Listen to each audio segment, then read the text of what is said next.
My next guest, Andy No, is an independent journalist best known for reporting, documenting, and exposing Antifa.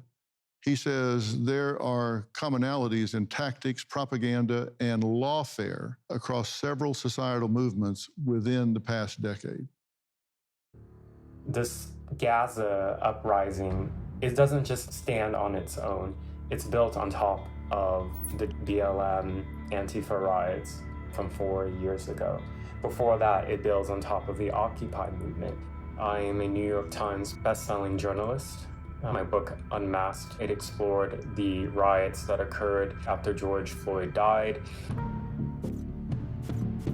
Reporting on the far left is really dangerous because there's so few of us doing it. I'm just trying to be a journalist.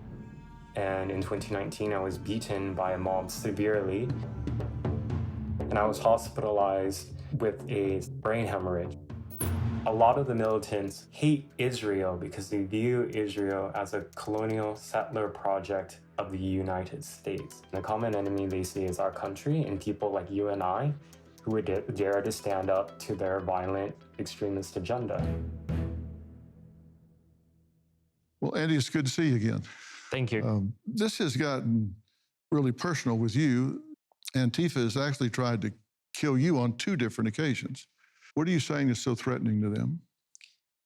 So I try through my journalism to inform the public about the threat of violent far-left extremism in the United States. We know very much about the violent far-right, but when it comes to the other side, there's actually a vacuum that exists. So what I did as an independent journalist was to go out with my mobile camera to record what was happening at some of these so-called direct actions and protests, which were branded around things that sounded really wonderful. Social justice, racial justice, Black Lives Matter. But the people behind it were actually espousing an ideology of violent revolution, a destruction of America, destruction of the rule of law. In 2020, they exploited the death of George Floyd to carry out acts of violence across the United States. This wasn't to the benefit of any Black communities. Instead, what we saw were Black businesses, homes, neighborhoods torched to the ground. 4 years later, many of these same strategies and tactics are now being used again at some of these university encampments. Y'all agree there's very similar tactics, right? Absolutely. It looks like it's coordinated from the outside. Yeah. And is it fair to say that all 4 of us here on stage agree with the protections offered under the First Amendment?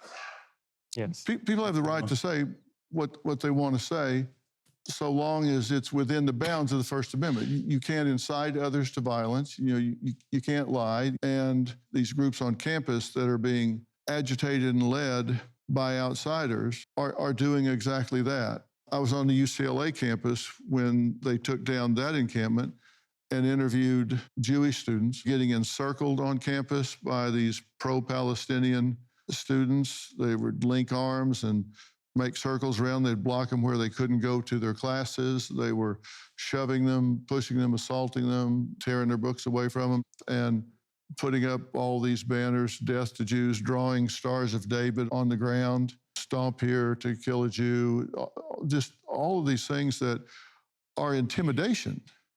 And administration is doing nothing about it, or very little about it, until finally they get kind of shamed into it.